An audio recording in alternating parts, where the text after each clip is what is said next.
এই হলো ছাগল। বাইরে একটু রোদ উঠছে, যার কারণে ভিতরে নিয়ে আসা রাখছি। প্রচন্ড গরম, প্রচন্ড গরমে ছাগলকে আসলে রাখা একটু মুশকিল হয়ে যায়। প্রচুর পরিমাণে পানি খাওয়ানো লাগে। এটা বর্তমান পরিস্থিতি।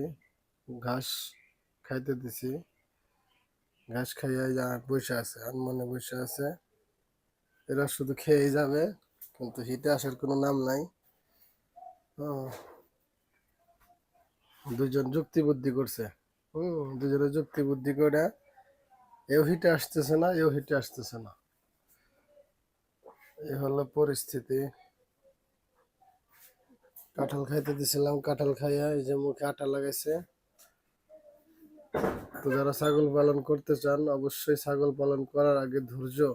আপনার যদি ধৈর্য না থাকে, তাহলে এই সেক্টর থেকে আপনি টিকে থাকতে পারবেন না।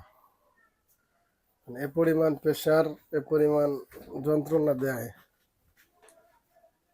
মাঝে মাঝে খাবার খায় না, অসুস্থ হয়ে যায়, পাতলা পায়খানা হয়ে যায়।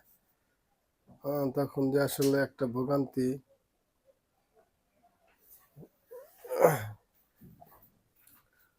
এই জন্য যারা ছাগল খামার শুরু করতে চান, অবশ্যই ছাগল খামার শুরুর আগে যারা ছাগল পালন করে তাদের থেকে একটু পরামর্শ নেবেন। আর যদি তা নিতে না চান, তাহলে ছাগল কিনে ছাগল পালা শুরু করে ধীরে ধীরে এক্সপিরিয়েন্স অর্জন করতে পারেন। তো এই যে হলো, এটা হলো ওর মা, এটা হলো মেয়ে। তো মা মেয়ে দুজনে যুক্তি বুদ্ধি করে আর হিটে আসতেছে না। অনেকদিন হলো, এটা প্রায় 3 মাস চলে গেতেছে ওটাতে। 1 বছর হয়ে গেল। একবার হিটে আসছিল, তো আমি দেই নাই, এখন আর হিটে আসতেছে না। তো ছাগল হিটে না আসলে আসলে খামারের আয় উন্নতি বোঝা যাবে না, কারণ আপনার ব্রিডিং ফার্মে ছাগল হিটে নাই মেন। হিটে নিয়ে আসার ওষুধে খাওয়াইছিলাম, কিন্তু ওষুধে কাজ করে নাই। এই জন্য হতাশ হয়ে ছাগল খামারিরা খামার ছেড়ে দেয়।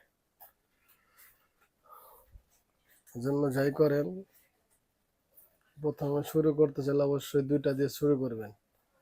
এখান থেকে একটা অভিজ্ঞতা অর্জন করার পরে শুরু করবেন বড় করে।